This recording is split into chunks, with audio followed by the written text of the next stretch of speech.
not as elaborate, trying to help people dumb it down. Hey, we're on, guys. Yeah, we're on, guys. Hey, again, Kevin will take over the moderator's role in this thing, and away we go as we're talking some.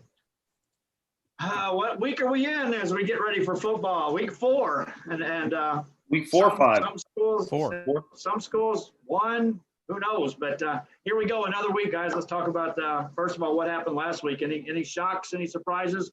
Any final thoughts on wrapping up last week?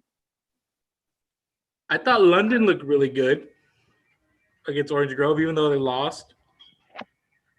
Yeah, I'll give you that one. That score surprised me a little bit. London, listen, they have a really good defense. They have a really good front.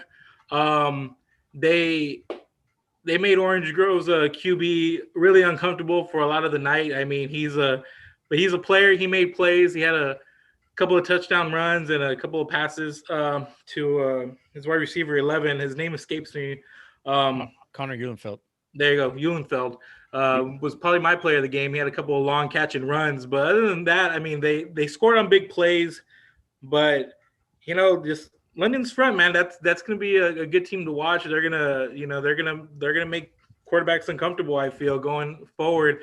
And I just think their offense just needs to clean up some of those penalties, or else it might have been a really different game early on. But they do have some London's offense as well. They got a couple of receivers that are going to go up there and get the football. When their quarterback was in trouble on third and long situations, there's a couple of times where he threw it, just chucked it down the field, and his receivers were able just to go up there and get it over those Orange Grove defenders. So, I mean, London pretty solid, just from what I saw. But Orange Grove, I mean, that was a team that put up what was it, like 110, 112 points over the first 2 weeks, and they look good, and they look good again in the second half. I think they scored 20 of their 26 in the second half. It was 6-0 going into the break. But overall, really solid competitive game over there, and I think both teams are going to be teams to watch going forward. I mean, as far as this area is concerned. I think the one thing we were watching for was to see just how many weapons London had and in place, ready to roll. I think that was answered, that there's weapons there, and then they're going to get better. And then I think the other question was Orange Grove, win challenge. How do they react? And I think they passed the test too. Yeah, and London's defense. I mean, they could force turnovers also. I mean, they had like a 95-yard fumble return. With Orange Grove driving. I mean, that game probably could have gotten out of hand for them at any point. But if it wasn't for that defense, that defense is really, really good. I can't say enough for their defensive line, their front, just the way they got the push, and made Orange Grove just uncomfortable. Like their quarterback was just on the run the whole night, it seemed, and it was hard for Orange Grove to get into an offensive rhythm, and you can tell it was a little bit different what they were accustomed to over the first 2 weeks. I think averaging over 55, close to 60 points a game those first 2 games. I mean, for them to come in and just score 26, I mean, that was a little shocking, but I think London's a better team than both the teams that they faced. I think, who did they face, Orange Grove, the first 2 weeks? Sinton and then Odom. Yeah. I thought Sinton, I thought they were pretty good usually, but coming in. But, London's team to watch. Orange Grove are pretty solid. I don't think it was more like them having a bad night. I just think they weren't ready for that rush on the front line by London. So they had to adjust, but they did. They played well in the second half, scored 20 points, and came out with the win. So, Jake, do you think Sinton's the best 0-2 team in the Coastal Bend minimum? 0-3. 0-3, best 0-3 team in the Coastal Bend. I think so. I mean, you saw him Friday night, Joe. I mean, yeah, granted, Miller came out flat in the first half, but Sinton took advantage of that. They came out throwing. Galvan didn't have the night he wanted on the ground, but he ended up with 200 yards receiving. And they set the tone real early with that 43-yard pass right out the gate on their first offensive possession. And then just took it to the air. They took advantage of that Miller secondary, the inexperience there. But yeah, I think Sinton's definitely probably the best 0-3 team. I think the record's deceiving. Yeah, you look at their record, and I think they're before the season started, there were some wins on that schedule, and now I think any of the borderline win-loss preseason stuff, you may slant them as a favorite, even though they're 0-3. as they go forward. And if by the time playoffs come around, I think they'll right the ship. I'll think they'll be in a position to play for something to maybe get into some postseason. That good or not? I'd like to touch on this. I didn't get a chance to be out there Friday with everything that happened with my situation, but I was disappointed that I didn't get a chance to get this out there. And this was one of the huge key points I was going to hit on before that game kicked off. Was I kind of midway through the week started thinking that what the result on Friday was going to happen with Sinton. When I started thinking about it, I was like, Miller's coming off of a unexpected bye. Sinton's coming off of a really hard fought loss to Beeville. They're 0-2. We got a chance, me and Jake, to see Sinton in person. And I just started thinking to myself, if Sinton comes out and Miller's flat, they have a really good chance of getting on them early and possibly, maintaining with that type of offense that Sinton runs. And, for the first half of it, they're a very scary 0-2 team. And for the first half of that game, it was kind of playing out how I expected it to. Now, of course, Miller showed you how good they are, and they made adjustments and blew the doors open. But moving forward, like you said, 0-3, I'm starting to kind of possibly, depending on what happens Friday night, lean towards them being the favorites to win their district now. And if you saw a couple shows back, I was leaning towards Rockport. I think the only thing that might get in the way of Rockport and Sinton is that, Rockport had an unexpected bye. It depends on how they play against Miller. We'll get kind of some eyes on them. But I just think that Sinton going 0-3, they're pretty battle tested and they're tough, and they have a lot of good players and size on that team. So, and they've lost to some really good teams. So I think moving forward, Sinton's a team on the radar that people might overlook right now, but they're way tougher than what 0-3 shows. Miller gets a win, and so now this week they do get to go to that they get to play that Rockport game. So, offensively, what thoughts on what Rockport may be able to use from what they saw Sinton do? Do they have any weapons like that? Well, Sinton bottled up, like we said, they bottled up the run pretty good, or Miller did against Sinton last week. I mean, they held Galvan to, I want to say under 50 yards on the ground. That's all Rockport does. Rockport throws the ball. And we talked about it 2 weeks ago with you, Kevin. They've got that new pistol wing tee that they're running, and it leaves very little room for error. John Chupi's the name that stands out there right now. The Muirhead kid, who plays one of the wing positions out there, he's pretty good as well. I think the difference maker, or the my opinion, the one that's going to hinge on is the quarterback play. As with the freshman, Ace Seibert, facing a really good Miller defense. So that's going to be interesting. Rockport's line is a little undersized to what they've usually been. And Joe and everybody else that's been watching the stream, essentially right now, because Miller is the only CCISD school playing right now, we're essentially the Miller Buccaneer Sports Network right now for Corpus. So if you've seen the Miller guys, everybody that's watched the streams knows how big these guys are on defense on Miller, how fast they are and how quick they get to the ball. It could create some matchup nightmares for the Pirates. Yep. Well, I thought, again, the biggest thing I took out of that game Friday night, as we continue to wrap up what happened before we start talking a lot about what happened, is what happening was defense for Miller. They made believers in me that they pinned their ears back. They put the line in the sand. It's going to be hard to cross it if they are determined just to shut somebody down. They did in the second half, and they were challenged. They got a very strong front five, very. So that's, I think, the key right there is that front five. When they want to dig in, they're going to be tough to overcome. And Sinton exploited them a little bit in the air in the first half, but I didn't get to see a whole lot of the game. I watched a little bit after it was all said and done. And when they like you said, when they stepped it up, they can be pretty brutal on defense. So that is a huge plus for Miller, considering they're basically known as an offensive team coming into this year. With what Miller has, and let's go ahead and talk about the Miller game right now, front and center. With what Miller has on the horizon, is this the game where someone can say we can get them? Because if they look ahead, which you certainly could, is this the week that somebody can get them because they're looking ahead?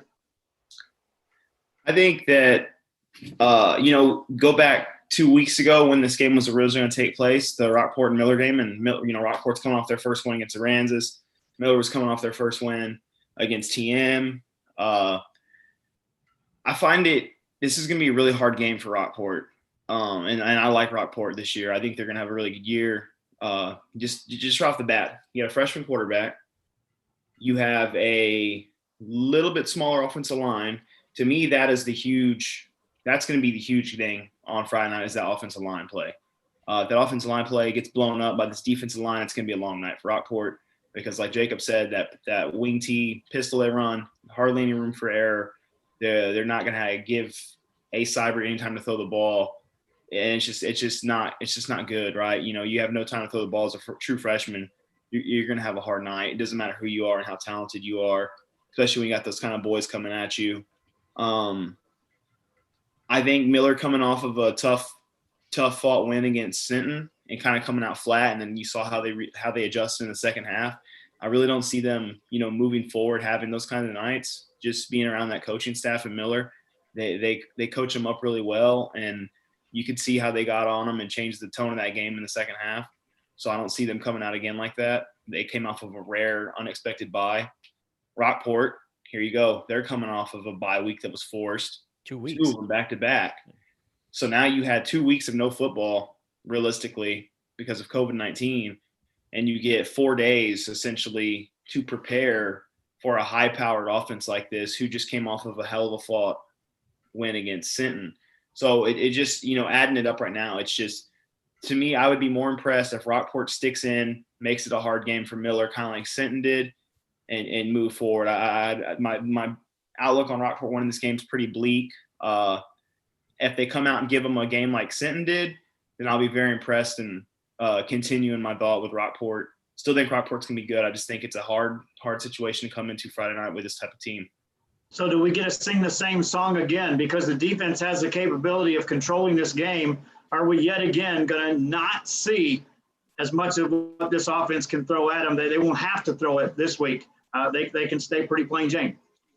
I don't know if it's so much as plain Jane, but I don't think you're going to be seeing the full package completely from Miller, and I don't blame them. They have a heck of a schedule coming up. We'll touch on that later, but that district is something. So I don't see why they would need to unleash the whole package if you can start kind of how you've done the first couple weeks and see where that takes you. If you get in a ball game, it's like 35-35 late in the fourth quarter, you might see something different, but I really don't see it being the case for Miller this week. Kevin, let's talk about your game from last week. Let's start there, and then we'll track forward. But, talk about what you saw and, how that measures up from what you've been watching the last couple of weeks. It was definitely the least scoring I've seen all year, and I think that may have been the least scoring we've seen all of us put together. There's only 7-0. Three Rivers won against Fremont. They had a second quarter touchdown from Caden Solis. Outside of that, Fremont, kudos to them it was week 3 and they were making their season debut. They were supposed to start their season against Monte Alto. But of course we all know that here in the Valley, we don't have any sports. So that they had to scratch that game off. And then I forgot who they were supposed to play week 2, but that game got scratched. And then they were able to put together a scrimmage against Fowl. So Fremont was very limited on what they could do as far as preparing for Three Rivers when Three Rivers was already in week 3. They already had 2 games prior. On top of that, they had a scrimmage. But, talking to Coach Ruben Cantu and what Fremont was doing, they were this is their 3rd straight year playing football. Prior to that, they hadn't played in 7 years. So he feels that this is the year that they can really start to get things going. I know they made the playoffs last year, and they're a power high offense, and they got a running back, a sophomore, Andrew Christian, who really turned some heads, and then Lucas Rogers, their senior running back, and they really rely on those 2 guys. And I thought they played well, considering the situation they were thrown into. And they only lost 7-0. Their defense kept them in. They forced about 3 or 4 turnovers. Their offense just couldn't cash in on the opportunities. And and Fremont's going to play MMA this week, so I'm pretty interested to see what Fremont can do in that game. But as far as Three Rivers goes, I talked to Coach Solis before the game, and when they played Nixon Smiley, they were up 20-0. They wound up winning that game. I believe it was 27-20. So they hung on for dear life in that second and that for the week 2. And Coach Solis was just saying that we're a young team and we need to learn how to play with lead and we need to clean up the turnovers. Those are some two points he made to me. And then against Freer, I mean, they continued to turn the football over. I think if they don't turn that ball over, they win by at least 3 scores. But Caden Solis, who's just a freshman, I mean, he was talk about being baptized into varsity football. I played Falls City his first week, so he came into his own this game. I thought, Zachary Davis is continuing to do well. He's I mentioned to you, Joe, he's a lot like Christian McCaffrey. He can line up in the slot, come out of the backfield. I really like Jacob Amato too. He's a two-way guy. He had a couple of sacks Friday night, couple of big plays, and really this defense bailed the offense out. Guys like Coulter Hughes and let's see, Caleb Arnold. Caleb Arnold was all over the field. They made a couple of big plays late in that third quarter where it's rare you see a defensive lineman take over a football game and make the difference. And it was Arnold and Hughes that took over for Three Rivers defensively. And, I said they bailed their offense out of the jam. And, Three Rivers has a test against Freer this week. And I really do think that when this offense limits the turnovers, they can be pretty good, because they got plenty of weapons with Amato, Rigoberto Sanchez. He'll line up at the backfield. He'll line up at wide receiver. Sean Huff is another weapon that they got. So I think it's a matter of them cleaning things up offensively, and they'll be pretty good. And they're in the same district as Refugio, so they'll have to do it. They'll have to do it pretty quick. Yeah, they're going to have to do it quick. And I've got that Freer game, and I know Freer last week was question marks on what they were going to do, and I think they'll see a different style in Three Rivers. I don't think it'll be as low scoring as what you had, Kevin. I don't think any of us will see that much more throughout the season, but nonetheless, they get a good test. Refugio, let's go ahead and touch base on that. Billy's not with us right now. Normally he'd be here, but I kept looking at that score. I bought the bait that Billy threw out there that about 8 to 10 minutes that would be close game time clock. Yet at halftime, home team still has a chance to slug it out. And does that let teams look on the schedule that have Porfirio on their schedule and say, hey, if we can do that for 4 quarters? No, it's not that good, right? Shiner's the only team looking at that getting excited. Yeah. Yep. To me, and if you go back and watch some of that Refugio game, Hesseltine's looking more and more like an experienced QB back there. He's laying some really nice balls in there. I think the weapon with Antoine Gross, and then you have Jordan Kelly, who is having a heck of a season. He's putting up like what Adrian Lloyd's doing out of Miller. He's that guy, and I think a lot of people in Refugio that are close to that program, they've known that he's been that guy. Take it back, 2 years ago, Jake, he was the starting quarterback. Yep. And then as a true freshman, and then, the bringing in of Austin Ochoa put him out there, his true skill position player, and he's just blossomed. So, him and Hesseltine, I think, are going to continue to get a rhythm going. Hesseltine's looking really good. Gross is looking really good. I'm starting to change my tune on, this being Shiner's year to make it past him in advance. And the only reason, Jacob knows, I'm pretty close to the Refugio program, so I'm usually backing them deep into the playoffs. But only reason that is because they lost a lot of experience last year. You lose Austin Ochoa, you lose multiple kids. It takes a toll on you. But this team right now is looking pretty good, and Hesseltine's looking really good. So if he continues to improve like that, and I think me and you talked about it coming into the scrimmage with, was it TM and Ingleside and Miller, Joe? Me and you were talking. Miller, right? Yeah. You told me the Refugio people were talking, about them blowing people's doors off, and I told you it's going to come down to what Hesseltine does. And so far, man, that train's rolling, and he's looking really good. So yeah, that was at Odom. Yeah, at Odom, we got the chance to see that. So I think you're going to see them just to continue to improve, and they're going to make another deep run as always. So So in other words, just because they were challenged this week, it probably benefited them because they need a little bit of a challenge just for players to step up and understand that they can make these big plays in big time moments. Well, that and the fact that you need to get your players reps, I think everyone's remembers whenever ESPN did the article on Coach Herron and running up the score on teams. And I mean, he was simply doing it so his players could play in the fourth quarter. He ran like 2 years in a row where they'd get like round 4 and 5 and just not have the gas or experience because his kids were used to sitting at halftime because he'd be up 50-something to 0 against, a team like Fremont. And it's, it sucks to say that, you got to keep your dogs in to keep running the score up. But hey, it's doing him a disservice by his players not getting to play full games. And I mean, it is any extra rep you get is going to help Porfirio out. And they need it because Shiner's going to be a good team. Yep. And I'm already looking at the playoffs, and I think San Augustine, who's matched up with them 2 years in a row, is a very good team, and they're right back up there. They look very good too. Yep. So that's where we got with Porfirio, right? You're in week 4, and we're already looking at the 3rd and 4th round of the playoffs on what the potential matchup's going to be. I mean, it's just what it is. Yeah, a little different conversation than when we were talking about Senton and potentially positioning to win a district title. You're talking 3 rounds deep. Bloomington this week, another road trip, and I guess that's the only thing you really look at, that another trip on the road under the COVID-19 circumstances. You got to adjust a little bit to that. And but other than that, get on the field, get the job done, get more experience, and move into to the next level. I think that right there, before we move on, that right there is a heck of a – it sucks not having a home game, but come playoff time, that's a heck of an advantage. You played every single game on the road. You do not have to come over some road adversity. They did it the Harvey year. I think they only played 2 games at home that year. And they went to the finals that year. That was with they got beat by Jared at quarterback. Yeah. So very it's smart team. Granted, a lot of those kids are gone. Graduated and stuff already, but the coaching staff's been through it. They know how to prepare for stuff like that. They know how to get the kids ready. And I think you're right, Justin. I think it's a big time advantage come playoff time.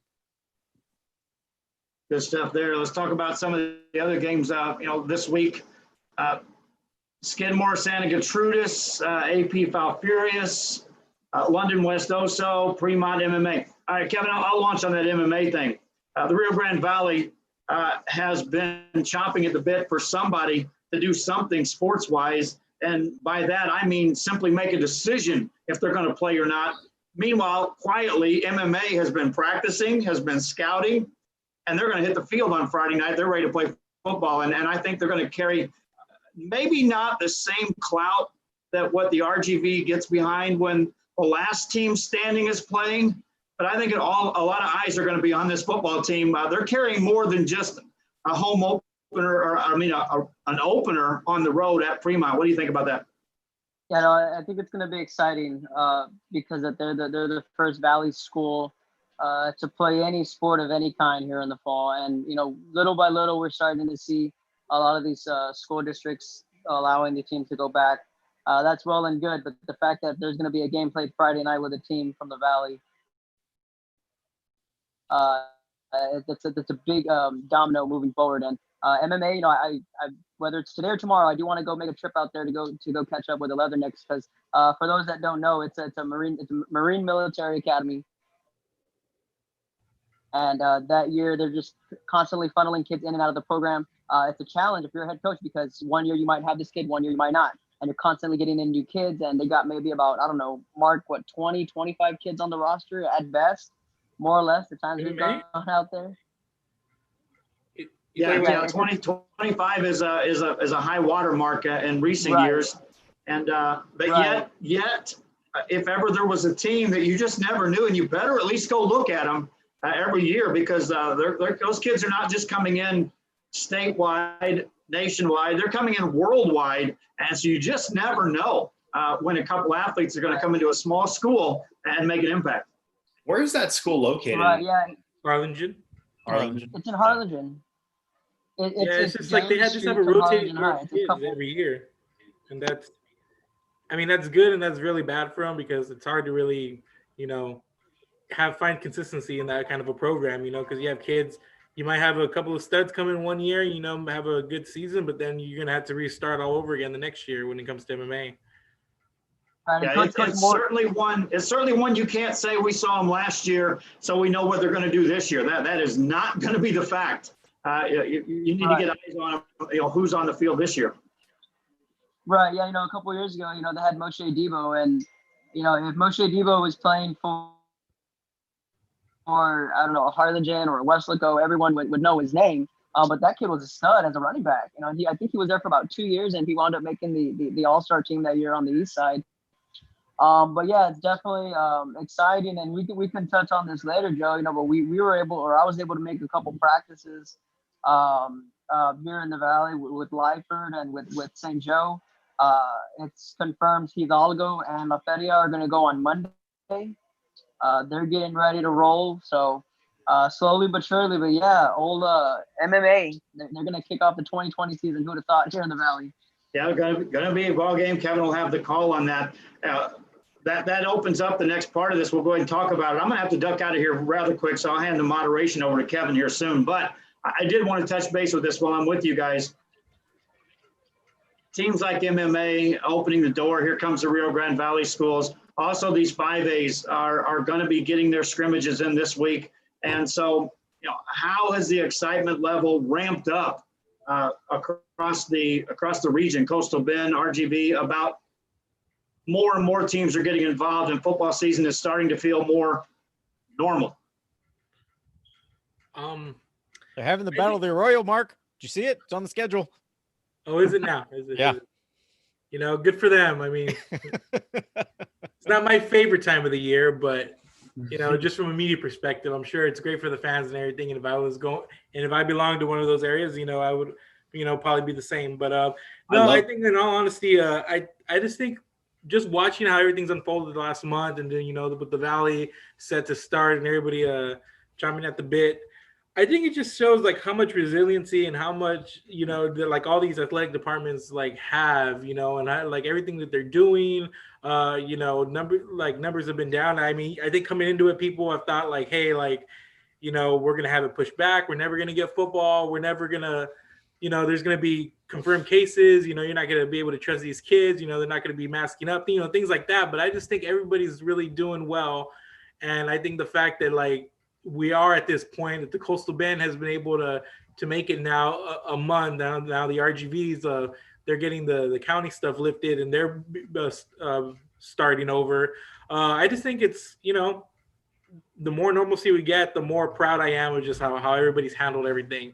And just it just shows resiliency within the coaches and students and parents and everybody out there just kind of doing their part just so the kids can, have their sports. And I'm just want to say kudos to everybody out there. And I just think of the excitements at a fever pitch. And I just, like I said, you just don't realize how important something is to you, or how fortunate we are to have stuff until something like this happens, and you just learn to appreciate it more. So I think the excitement is at an all-time high for Texas football right now. Also, you got venues like Tamuk Stadium was going to be quiet. There's no college football there this year, but this will be the last week that thing's quiet as far as Friday night football. Mark, those schools are excited, and more importantly, just Kingsville itself is going to have some football for fans to go watch. And it's going to be high school, only game in town. But I guarantee you there's going to be people that are just hungry year in, year out to watch football at that venue that are going to want to get in there. Yeah, Santa Gertrude is gonna get going this week against Skidmore. And then, H.M. King is going to follow. I know H.M. King opened up volleyball last night. We were there at that game against San Diego. So I know there was quite a few people there at that one. So, I mean, I just think that everybody's going to – I think people are going to flock to it. And I think it's a nice big stadium, a nice big venue where, it's going to be safe, but it's also going to be a big enough venue where we're going to be able to have people there, more than probably a usual stadium. I think the stadium seats something north of 15,000. So did they fix the visitor side yet, Mark? Yeah, I believe so. I think that's all set and ready to go. I know that blue box, and then I know they were having this is a couple of years ago. I know that part of it had imploded, but I think they're all fixed and ready to go now. So I think it's going to be good going forward. But yeah, I think that's going to be a good venue to utilize, especially since Tamuk and the LSC and all of NCAA Division II for the most part, called the season and going to move it to the springtime, I believe, something like that. So, but yeah, I think it's high school football is in full effect, and I can't wait for see the Lions take on a 2-0 Skidmore team. They are 2-0, right? They Yes. So they're coming in 2-0. That's you gotta take a look at Austin Coronado. Yeah, I know he's like, as far as some of the area stats that have been taken, I know he's somewhere up there as far as rushing yards, I believe. So gonna be able to. Jacob and Justin, last week that we won't see any action over at Cabinets. It's all been Buccaneer Stadium. Will we see the fans split and still be the same numbers, or are we going to see? You're going to see the other. You're going to see the same numbers right now as long as Miller's playing that Buck, because that's all Miller fan base. Now the visitor side, that's totally up in the air. That just depends on who they're playing, on who comes. But you're going to see a pretty good turnout at both stadiums, I think, especially if Vets is at Cadmus. I can't speak so much for King, Moody, or Ray. I think Ray will probably bring a pretty good crowd this year. Moody and King, you never know what you're going to get. But I think the Miller and Vets fans, wherever they're at, are going to pack in there as much as possible. Yeah, it's going to be interesting next week. I know we're taking 1 week at a time, but September 25th at Buck Stadium, Miller and Vets. Yeah, that's what I was saying earlier. If Miller was going to overlook somebody, this could be the week, because I know Veterans is sitting out there. They're going to get a scrimmage in this week at least, so they'll get on the field. But they're doing it on Friday. I thought I'd heard both back and forth. It was going to be Thursday or Friday, but I'm pretty sure it's on Friday. Have you guys heard differently? It's 25th. It's Friday. Friday, yeah. So we'll be in other stadiums. We won't be able to get a real good look at that. As far as that goes. Kevin, I want to switch gears back to you. This is the last thing I'll talk about, and then I'll let you guys run with this. But speaking of RG football, a blockbuster game in September has now been etched. Is it in stone? Is it going to happen for certain, or waiting for a venue? To talk about Mission Vets and Vela. It's going to be the weekend of October 23rd. They're going to decide the venue and whether it's going to be on a Saturday or a Friday, but they said that weekend of the 23rd in October. Saturday. It's kind of, on a Saturday, one of those days. I'm good with that. And it kind of all started with on Twitter, with these 7-on-7 leagues, Mission Vets trying to line up against Vela out there, and the kids kind of wanted this to happen, and it kind of just mapped out to where Mission Vets needed a game that weekend, and Edinburgh Vela happened to be available. So, I was telling Joe earlier that Vela, their football page, tweeted out, "You wanted it, here it is, here we go." So it's gained some steam overnight, and that is one hell of a way to kick off Valley football. At least here in the Valley, with Edinburgh Vela and Mission Veterans, two of the top programs these last couple years. They used to be district opponents maybe about 4 or 5 years ago, but since then, Mission Vets has gone on those playoff runs, and then Edinburgh Vela being one of the more winningest programs in the last 5 years. So that's a monster week one matchup that we all have to look forward to. And as soon as I told Joe, I said I know where we'll be week one. Or whatever week it's gonna be in the state, but for us it'll be week one when Vela plays Mission Veterans, because that's as big as it gets right there. Hey Kevin, if you were to do a Valley RGV ranking right now, like on just kind of looking at the expectations for the season, where would those two teams line up in like a top 10 down there? Top three.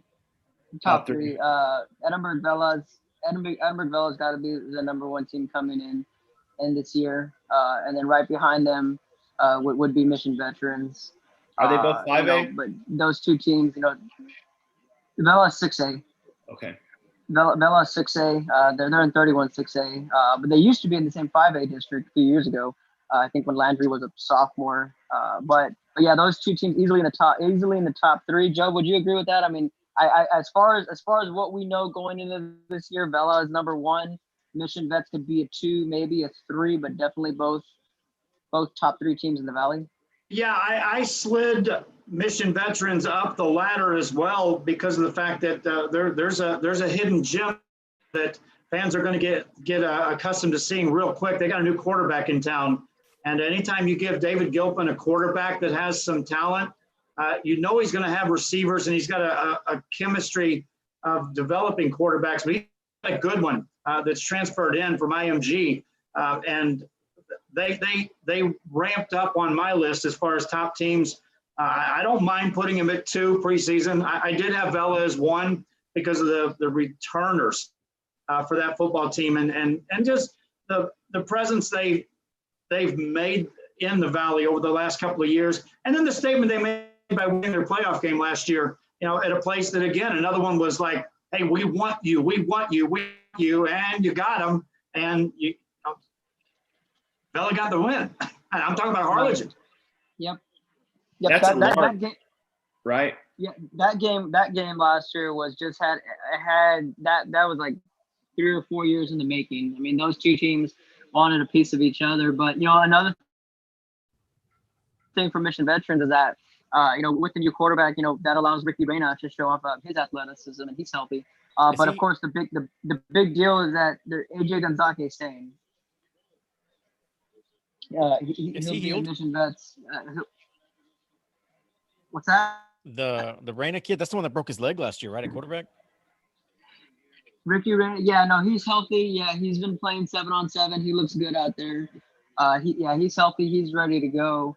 But yeah, the big factor is that at first we thought AJ Gonzalez was leaving, but no, he's staying, and that's on the record. He's going to be a Patriot this fall, so that's going to be one key piece for Edinburgh Vela. So goosebumps just talking about it. Mission Veterans and Edinburgh Vela sometime on the weekend of October 23rd. Yeah, I look at that Harlingen game. That was 2 teams eyeing each other from across the Rio Grande Valley. Harlingen was seeing all the things that Vela was doing, and they were saying the same things that Mission Vets is saying right now.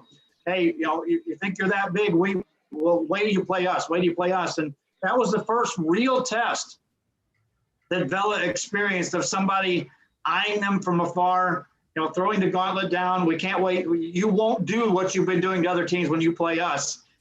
And yet Vela stepped up and they got all those returners. That's the only reason I've got them as number 1 is because they've got enough players coming back from that team.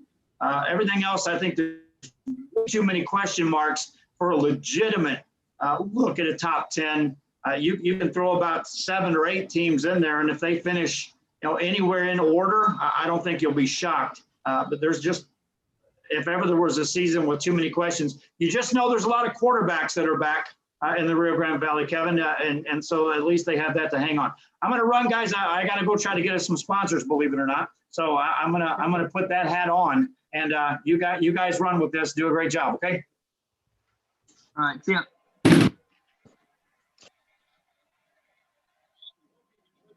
So yeah, no, we got to catch up with Lyford, kind of sticking with the RGV. We got to see Lyford on Monday, and then Mark, a little surprise for you down at Brownsville St. Joe. Lucky Edge. Oh, Lucky Edge is he's transferred back over. He's transferred back over to Brownsville St. Joe, and man, he looked good out there. He went back home to be a bloodhound. Is he gonna move over back in basketball season, or what? Is that how he's working? Is that what we're gonna do?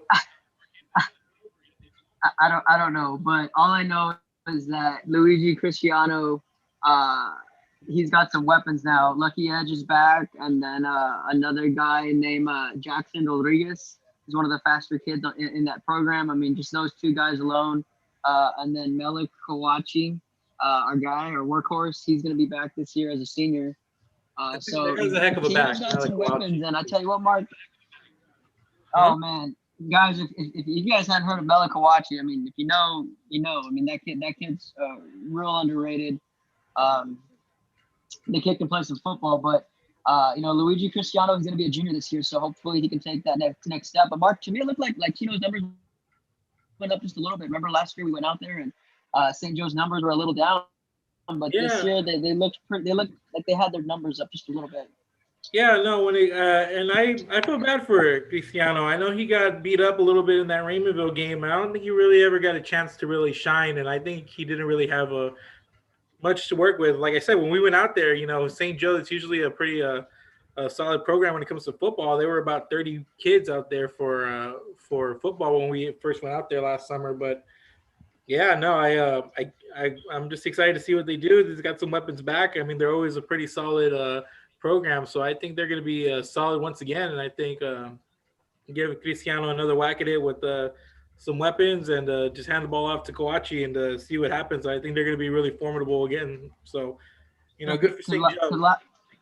Yeah, because last year all Luigi had was Kawachi. He didn't have any weapons, and this year you throw in the speed, and then there's this kid that Tino was showing me. His name's Sergio Martinez. He goes, remember the name?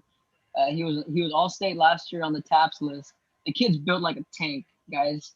He showed me the kid he had a pair of 150 dumbbells, and he was just benching them, no problem.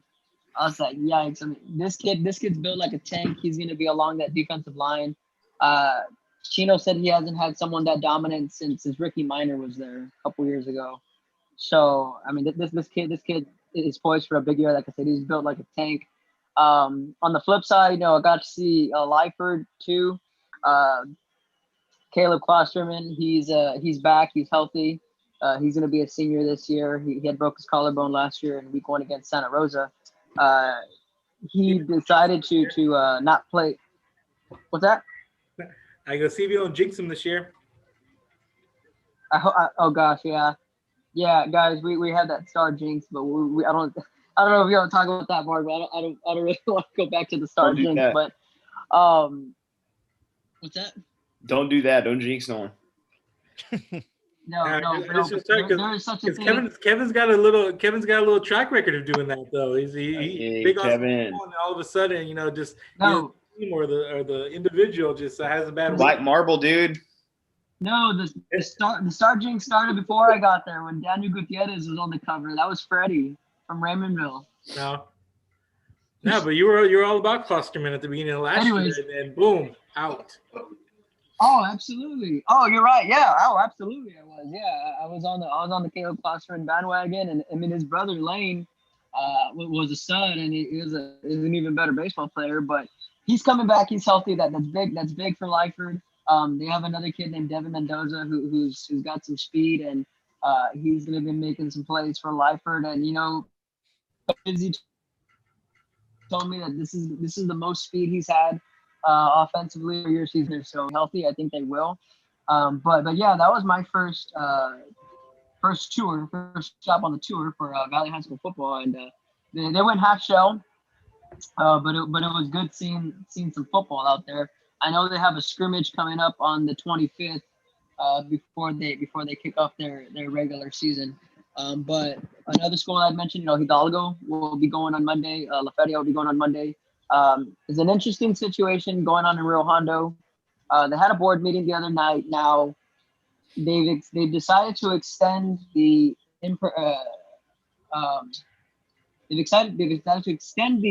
online learning, and they won't be back into in-person learning on November 2nd. Wow. So that's when they'll be back at school on November 2nd. Now, you guys know that the state is saying you guys can go virtual learning, but and still play. Rio Hondo wants the kids to be in school in order for them to play.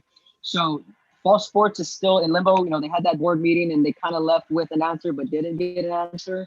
All that they know for sure is that they won't be going back to in-person learning until November 2nd. So it's in limbo, but the school district's gonna give the fall sports an opportunity. I know the coaches were running surveys and they were checking in to see what their athletes, to see what they can do. So it's still a question mark. Nothing's for certain yet, but one thing we do know is that they will be back to in-person learning November 2nd.